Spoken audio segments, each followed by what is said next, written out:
Bonjour. Bonjour. Bonjour. There goes the baker with his tray, like always. The same old bread and roast to some. One of the things that I liked a lot about this movie is the new character Cadenza that plays Stanley Tucci. So where did that come from? Well, I knew that I wanted to I wanted to show the moment when the prince got cursed, right? And to create this, see what his world was like. You know, he invites women from all across the world, every culture, to basically audition for him. You know, and of course, no one's good enough. He's always looking at the next beauty. It shows how corrupt he is. But he also invites great entertainers from around the world. So we have our Italian diva, and it felt like, well, she'd of course have her husband, the maestro, playing, you know, and to make her, she was always a very, very funny character. To give her a sidekick, you know, in Stanley Tucci, Audra McDonald, it just felt like it would fill something out, and you would understand, they would be there at the moment that they get transformed and understand. And there's a great little story that gets told through the movie, which is that she was up in her bedroom, so she ran up to her bedroom. She's turned into a credenza up there. He is down in the ballroom, stuck there, and because they're both so huge, they can't get at each other, you know? So all they do is sing and play to each other until the very end of the movie. Who's there? Do you wish to take your father's place? Come into the light. I found out that you made the cast sing Hakuna Matata. This is not true. That's not true. No, I said it as a joke. I said it as a joke in a Vanity Fair online interview, and I'm so sorry. No, it's fine. That's fine. Well, what did they sing? You know, they all sang different things. Emma Watson went and created a tape where she sang the original score of the movie, you know?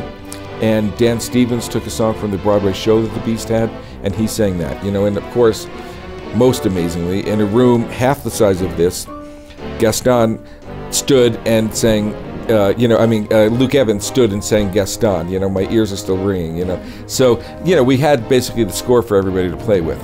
Show me the girl. Look at her. What if she is the one? The one who'll break the spell? And the beer guest scene, which is amazing, how long did that take? Oh my God, it was like, you know, we rehearsed it like a normal scene with dancers, then we put them into the computer. It was about 6 months before, in the computer, we sort of worked out the shots, and then over a month to shoot it, but then the real work started of animating that, and that was about 15 months. So I think it took longer than any other musical number, you know. Is it true that Ewan McGregor didn't know that song? Oh my God.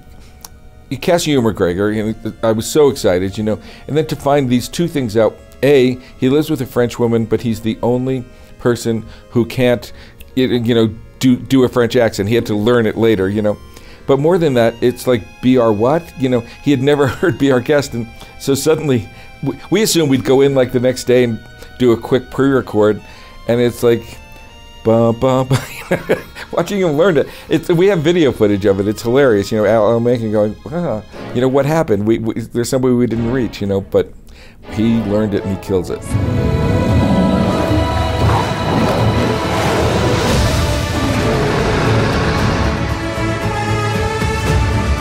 How did you decide which questions and plot holes to use in this new movie?